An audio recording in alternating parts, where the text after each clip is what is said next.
आप सभी को यीशु मसीह के मीठे और मधुर नाम में जय मसीह की। हम एक छोटा सा अध्ययन आप लोगों के बीच में लाए हैं जिसे मैं प्रेजेंट करूंगा। सबसे पहले आप मेरे साथ मत्ती की पुस्तक उसका 7 अध्याय निकाल सकते हैं, जहां पर लिखा है, दोष मत लगाओ कि तुम पर भी दोष ना लगाया जाए, क्योंकि जिस प्रकार तुम दोष लगाते हो उसी प्रकार तुम पर भी दोष लगाया जाएगा। इस वचन को समझाने के लिए एक छोटा सा उदाहरण आप लोग के समक्ष रखना चाहूँगा।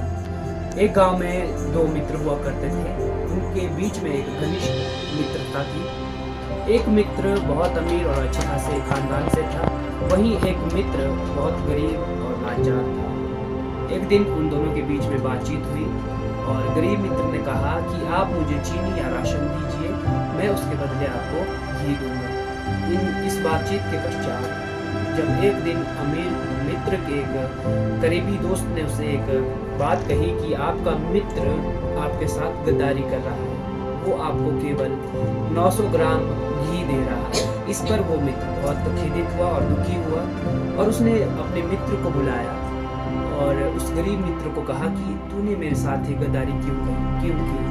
और इस समय गरीब मित्र रोता है, बहुत सिसक कर रोता है और कहता है, हे मित्र, मुझे क्षमा कर, मुझे माफ कर। मुझे नहीं पता था कि मैं 900 ग्राम घी आपको दे रहा हूँ, क्योंकि मैंने ये घी आपकी दी हुई चीनी और चावल के बाट से ही दी थी।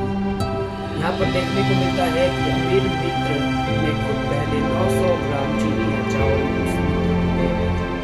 उदाहरणार्थ यहाँ पर फिर से मत्ती 7 अध्याय उसके 12 में लिखा है, इस कारण जो कुछ तुम चाहते हो कि मनुष्य तुम्हारे साथ करे, तुम भी उनके साथ वैसा ही करो। इस अध्ययन के पढ़े जाने पर हमें एक शिक्षा यहाँ पर मिलती है कि हम दूसरों को बिना सोचे समझे आप ब्लेम ना करें, क्योंकि हो सकता है कि आप दूसरे की आंख के तिनके को निकालने के पीछे हो सकता है कि आपकी आंख में बड़ा लटका हो। इस वचन को पढ़े और सुने जाने पर आप लोगों को आशीष मिले। आप सभी को जय।